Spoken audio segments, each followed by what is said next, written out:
პირველ რიგში გეტყვით, რომ ბრალის წარდგენასთან მიმართებაში უკვე დაზუსტდა დრო, გამოძიებისგან გვეუწყა, რომ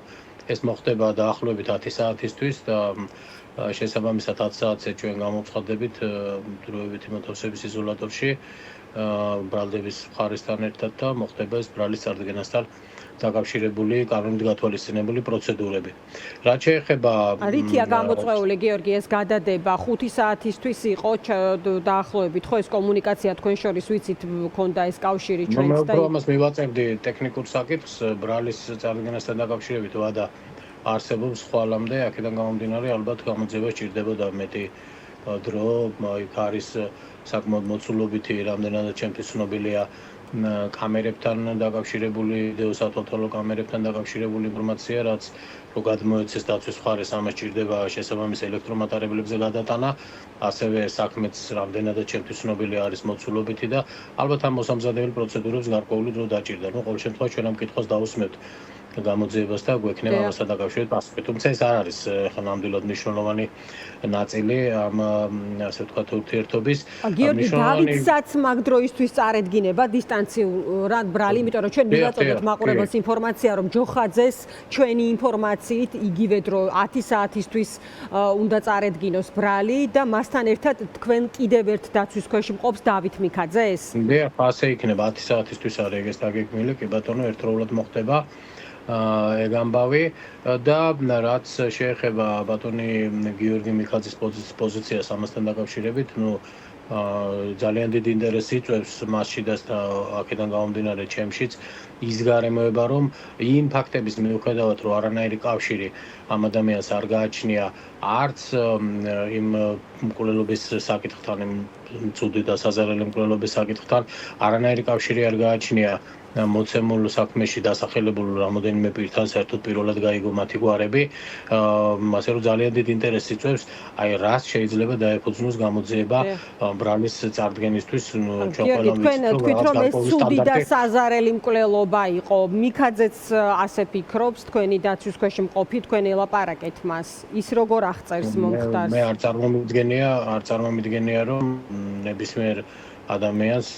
ადამიანისთვის, რომელიც ჩვეულებრივად აქვს ადამიანური ჩვევები, რომ რომელიმე მკვლელობა იყოს სხვანაირად შეფასებული. ასე რომ გიორგისთან ამ საკითხზე ასეთი შეფასების კატეგორიით არ მისაუბრია, თუმცა ნამდვილად დარწმუნებული ვარ, რომ ერთნაირი იქნება ამ შემთხვევაში ჩემის, თქვენიც, მისის და საზოგადოების სხვა წევრების შეფასებაც. გიორგი, თქვენ ახსენეთ ესეთი რაღაც, რომ დაასრულეთ კი ბატონო, დაასრულეთ და შემდეგ დაგისვამთ კითხვას მათ შორის იმაზე, რაც თქვენ თქვით პოლიციის სამმართველოსთან ერთ-ერთ ფრაზაზე, გისმენთ კი ბატონო? დიახ, აქედან გამომდინარე ძალიან დიდ ინტერესს იწვევს რა შეიძლება ჩვენ ყველამ ვიცით, რომ ბრალდების წარდგენის ეტაპზეც გარკვეული სტანდარტი დაცული უნდა იყოს იმისთვის, რომ ბრალდების წარდგენა მოხდეს და განხორციელდეს. ამიტომ აი ამ სტანდარტისთვის საკმარისი რა მტკიცებულებები ექნება გამოძიებას ძალიან დიდი ინტერესი იწვევს ჩვენში და ყოველ შემთხვევაში შევხედავთ ახლა ამ ეტაპისთვის ნამდვილად უცნობია ვინმეს ჩვენება არის ეს აბსოლუტურად გამოურიცხავთ ისეთი კატეგორიის ფაქტებს ვინმეს ჩვენება ეს ვისი ჩვენება შეიძლება იყოს გიორგი თუ არა უძილაურის ცნობილია აი კითხვას გისვამთ უბრალოდ მე არ ვამტკიცებ რომ ასეა იმიტომ რომ ცნობილია რომ მან დაარღვია მრავალთვიანი დუმილი და ილაპარაკა გამოძიებასთან მასზე გაქვთ ეჭვი პირველ რიგში იმიტომ რომ ფაქტია რომ ადამიანები ამის შემდეგ დააკავეს ამის შემდეგ რა გარკვეული გამოძიებო მოქმედებების შემდეგ, ასევე პროკურორის შეცვლის შემდეგ. ნამდვილად არ მინდა საზოგადოება დაინტერესებული ამ საქმით ადამიანები უსმენენ და ნამდვილად არ მინდა ჩემი ასე ვთქვათ ჰიპოთეზებით გადავტვირთო ვინმე ან რაღაც აზრი შეუქმნა ამასთან დაკავშირებით. ამას სულ მოკლე დროში აგერ უკვე 1 საათში ვნახავთ ამ საკითხს და მზად ვიქნები რომ ამასთან დაკავშირებით კიდევ დამატებით გითხრათ და გაცნობოთ რაიმე. ის ფაქტი რომ რაიმე მონაწილეობის დამადასტურებელი მტკიცებულება გიორგი მიქაძის ან დავით მიქაძის მხრიდან არსებობდეს ან რაიმე ფაქტის გადაღებული ასე ვთქვათ სათვალთვალო კამერაზე აღბეჭდილი ან რაიმე ისეთი კონკრეტული ფაქტის რაც ეჭვს არ იწვევს და ცხადია რომ ეს ადამიანი რაიმე ქმედებაში მონაწილეობს ასეთი ფაქტის არსებობას გამოვრიცხავთ და თუ ვინმეს ჩვენება აქვს რაიმე მიცემული წინასწარ შეგვიძლია ამასთან დაკავშირებით ბატონი გიორგისგან მიღებული ინფორმაციიდან გამომდინარე წინასწარ შემიძლია განგაწყოთ იმისთვის რომ ჩვენი დამოკიდებულება არის არის ამასთან დაკავშირებით ისეთი, რომ ეს არ იქნება სიმართლესთან შესაბამისობაში და ვფიქრობ, რომ გამოძიების სხვადასხვა ეტაპებზე და შემდგომ თუ რა თქმა უნდა სასამართლო პერსპექტივაც ექნება ამ საქმეს, სასამართლოს ეტაპზე გაირკვევა და დადგინდება და უშუალოდ თუ ასეთი ჩვენება არსებობს, ასეთ შემთხვევაში მისი ობიექტურობა და მისი შესაბამისობა ფაქტებთან, ასე რომ მომოდინი და განწყობა ასეთი გვაქვს და ცოტა მეტი ბრალდების წარდგენის მერე გვეცოდინება და კიდევ უფრო მეტი გიორგი, მაყურებელს ვეტყვი, რომ ჩვენს კითხვებს პასუხობს დავით და გიორგი მიქაძეების ადვოკატი, მათი ინტერესების დამცველი გიორგი ყავლაშვილი და მან მიაწოდა ჩვენს მაყურებელს ინფორმაცია, რომ 10 საათისთვის დაიწყება ბრალის წარდგენის პროცედურა, როგორც საქართველოში მყოფ პირებისთვის, 3 დაკავებულზეა საუბარი და მათ შორის ერთ-ერთია გიორგი მიქაძე, რომლის ინტერესებსაც იცავს გიორგი ყავლაშვილი და საზღვრებს გარეთ 2 პირს წარედგინება ბრალი ამავე დროისთვის, ესენი არიან გიორგი ჯოხაძე და დავით მიქაძე. გიორგი, ესეთი კითხვა მაქვს თქვენთან, თქვენ თქვით ესეთი რაღაც კომენტარში, რომ ნახოთ ვის ინტერესში შეიძლება იყოსო ბრალის წარდგენის საკითხი. აი, რას გულისხმობთ ამ შემთხვევაში, რა შეგიძლიათ თქვათ კონკრეტულად, ანუ ასეა საქმე, რომ შეიძლება რაღაც გარკვეულ ინტერესს ემსახურებოდეს ეს ამბავი და ასევე რა შეგიძლიათ თქვათ ფარცხალაძესთან თქვენი დაცვის ქვეშ მყოფების კავშირზე. ამ ეს პირდაპირ საუბრობდნენ ხო ფარცხალაძის შესახებ ოჯახის წევრები მოკლულის. აი თქვენ რა სიტყვით, თუნდაც იმ კომუნიკაციის საფუძველზე მიქაძესთან, რომელიც თქვენ გქონდათ? პირველ რიგში გიპასუხებთ იმ საკითხზე, რაც მე ვახსენე, რომ გაირკვევა ალბათ ვის ინტერესში შეიძლება ასეთი რამე შედიოდეს თქო, ეს უბრალოდ იყო ჩემთვის ასე ვთქვათ ლოგიკიდან გამომდინარე დაბადებული კითხვა, იმიტომ რომ ბატონი გიორგისგან მიღებული ინფორმაციით ვიცი, რომ მას რაიმე სახის მონაწილეობა ამ ფაქტთან დაკავშირებით რის გარშემოწეს ბრალდების წარდგენის პროცედურები მიმდინარეობს, მას რაიმე მონაწილეობა და შეხება არ ქონია. აქედან გამომდინარე, უბრალოდ ლოგიკურად ჩდება კითხვა, რომ შეიძლება მაშინ მსგავსი, ასე ვთქვათ, ინფორმაციის თუ ნარატივის თუ განწყობის შექმნა შეიძლება ვინმეს ინტერესში შედიოდეს. სხვა ახსნა ვერ მოუძებნე და ეს ჩემი საკუთარი მოსაზრება. მაგრამ რა არის თავად მიქაძის მოსაზრება, გიორგი, იმიტომ რომ ფაქტობრივად რაღაცა ორ მოტივზეა ხო ლაპარაკი, რაც ჩვენ ვნახეთ, ბიზნეს წილები თუ ბიზნეს ინტერესი, საერთოდ სად იკვეთებოდა მათი ინტერესი, ამაზე რა შეგიძლიათ რო თქვათ, ანუ ჯანგველაძეს და მიქაძეებს გულისხმობ კონკრეტულად და მეორე წარსულში მომხდარი კრიმინალური, ასე ვთქვათ, შემთხვევაც დასახელდა შესაძლო ერთ-ერთ მოტივად. აი რა ვთქვათ, რა უნდა ქონოდათ მათ ერთმანეთთან, აი რუსეთში მცხოვრები ჯანგველაძე და მიქაძეები. აი ეს ორი მოტივი რას ნიშნავს, თქვენ როგორ ახსენით ეს? პირველი რაც კითხვა გამიჩნდა, მიუხედავად იმისა, რომ ბრალდების მასალები ნანახი არ ქონდა, პირველი რაც კითხვა გამიჩნდა, იქიდან გამომდინარე, რაც ეთერში მაქვს მოსმენილი, სწორედ ეგ იყო, რომ ქონდა თუ არა რაიმე შეხება წარსულში, იყო თუ არა კონფლიქტური სიტუაციები, ან რაიმე ისეთი, რასაც შეიძლება ინტერესთა სხვადასხვაობა გამოეწვია. აბსოლუტურად ბატონი გიორგის მხრიდან აბსოლუტურად გამოირიცხა როგორც რაიმე კავშირი, ასევე რაიმე კონფლიქტური სიტუაციების არსებობა და მით უმეტეს კიდევ რაღაც გარკვეული თითქოს და შეხვედრები ამ საკითხის,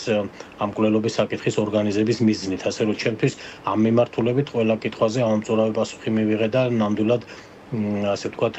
ჩემი მარწმუნებლის მხრიდან სრულიად არის გამორიცხული ამ საქმესთან კავშირი, ან რაიმე ინტერესი, ან რაიმე კონფლიქტი, ან რაიმე ცუდის და კარგის და კიდევ ერთს დავამატებ, ჯერ ერთი პირობითად ვიძახი, როდესაც ადამიანები აქტიურ ცხოვრებას ეწევიან, ბიზნესის მიმართულებით იქნება ეს თუ ნებისმიერის, ყოველთვის შეიძლება ასეთი ადამიანები ვინმესთან კონფლიქტში იყვნენ. ეს ამ შემთხვევას არ ეხება, ზოგადად ვსაუბრობ და ეს არანაირად არ ნიშნავს იმას, რომ ამის გამო ვინმეს მოკვლის სურვილი ან ამ მოკვლის მით უმეტეს ორგანიზება დაედოს ბრალად. ამიტომ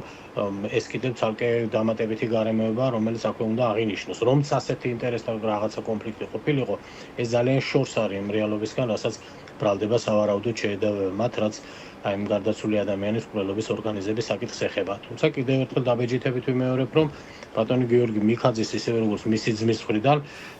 აბსოლუტურად გამორიცხული არის წარსულში ისეთი რაიმე შეხება, რაც მათში ასეთი კატეგორიის ინტერესთან თუნდაც სურვილს აღზრდავდა, არამც თუ ასეთი ქმედების ორგანიზების, ასე ვთქვათ, ინტერესის წინაპირობას.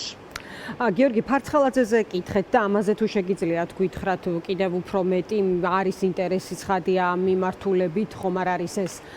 ფარცხალაძისთვის გაგზავნილი სიგნალი თქვენ გქონდათ მცდელობა რომ დაგეძრათ ეს საკითხი თქვათ მასთან როდესაც რაღაც ლოგიკას ეძებთ იმაში ვის რა ინტერესი შეიძლება გქონდეს კონკრეტულად მიქაძეებთან ასეთ შემთხვევაში დღეს არაერთმა შეფასებამ გაიჟღერა რომ ხო მიქაძეებზე ამგვარი გადაწყვეტილების მიღება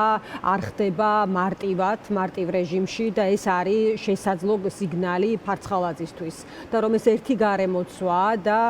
გარკვეული უკავშირები არსებობს მათ შორის. ამაზე რისი თქმა შეგიძლიათ? თუ ბატონი გიორგი ჩემთან გასაუბრების მერე საუბარში რაიმე ფორმით მაინც დაუშვა დაადასტურებდა ამ საკითხის მიმართ თუნდაც რაიმე ინტერესს ან რაიმე ცოდნას ან რაიმე ინფორმაციის არსებობას მისთვის შეიძლება მე სხვა ასეთი მსგავსი შეკითხვები ჩემთვისაც გაჩენილიყო მეც დამბადებოდა გამომდინარე ისევ